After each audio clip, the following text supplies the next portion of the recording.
കോതമംഗലത്ത് കൂൺ കൃഷി വ്യാപിപ്പിക്കുവാൻ കാർഷിക വകുപ്പ് നീക്കം ആരംഭിച്ചു.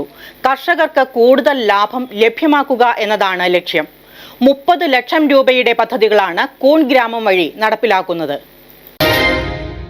കാർഷിക വികസന കർഷക ക്ഷേമ വകുപ്പിന്റെ ആഭിമുഖ്യത്തിൽ സംസ്ഥാന ഹോർട്ടിക്കൾച്ചർ മിഷൻ പദ്ധതിയുമായി ചേർന്നാണ് കൂൺ കൃഷി പദ്ധതി നടപ്പിലാക്കുന്നത്. കൂൺ കൃഷി വ്യാപിപ്പിക്കുന്നതിനും കർഷകർക്ക് അധിക വരുമാനം പ്രദാനം ചെയ്യുന്നതിനുമായി കോതമംഗലം നിയോജക മണ്ഡലത്തിൽ കൂൺ ഗ്രാമം പദ്ധതി ആരംഭിച്ചു. പദ്ധതിയുടെ ഉദ്ഘാടനം കോതമംഗലം MLA ആന്റണി ജോൺ നിർവഹിച്ചു. കഴിഞ്ഞ വർഷങ്ങളിലൊക്കെ പരിശോധിക്കുമ്പോൾ ഗവൺമെന്റും കൃഷി വകുപ്പും ഒട്ടേറെ നൂതനമായ പദ്ധതികളാണ് കോതമംഗലം ബ്ലോക്കിന്റെ പരിധിയിൽ നമ്മുടെ മണ്ഡലത്തിൽ നടപ്പാക്കാൻ വേണ്ടി തീരുമാനിച്ചത്.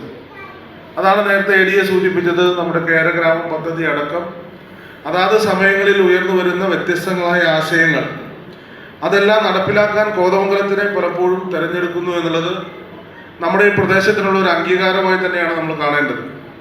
അപ്പോൾ കൂൺ കൃഷി ഏറെ സാധ്യതയുള്ളൊരു കൃഷിയാണ് എന്നുള്ളത് കൊണ്ട് തന്നെയാണ് ഈ രംഗത്ത് താല്പര്യത്തോടു കൂടി ഇടപെടാൻ ഒരുപാട് ആളുകൾ ശ്രമിക്കുന്നു എന്നുള്ളതാണ്. ഞാൻ പലപ്പോഴും പല സ്ഥലങ്ങളിൽ പോകുമ്പോൾ പ്രത്യേകിച്ച് വീട്ടമ്മമാരാണ് വലിയ തോതിൽ ഈ കൃഷിയുമായി ബന്ധപ്പെട്ടുകൊണ്ട് താല്പര്യത്തോടെ കടന്നു വരുന്നുണ്ട്.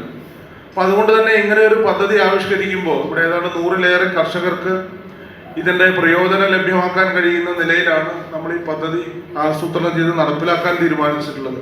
Kothamangalam block panchayat president PAM Basheer മുഖ്യപ്രഭാഷണം നടത്തി. Block panchayat vice president Diana Noby, standing committee ചെയർമാൻമാരായ Jomy Thekkekkara, James Korambel, Sally Ipe, member Nisamol Ismail, Kothamangalam കൃഷി അസിസ്റ്റന്റ് ഡയറക്ടർ പ്രിയാമോൾ തോമസ്, നഗരസഭ Krishibhavan AFO Sathi PI, Piravom Leenas mushroom പ്രതിനിധി ജിത്തു തോമസ് തുടങ്ങിയവർ പങ്കെടുത്തു.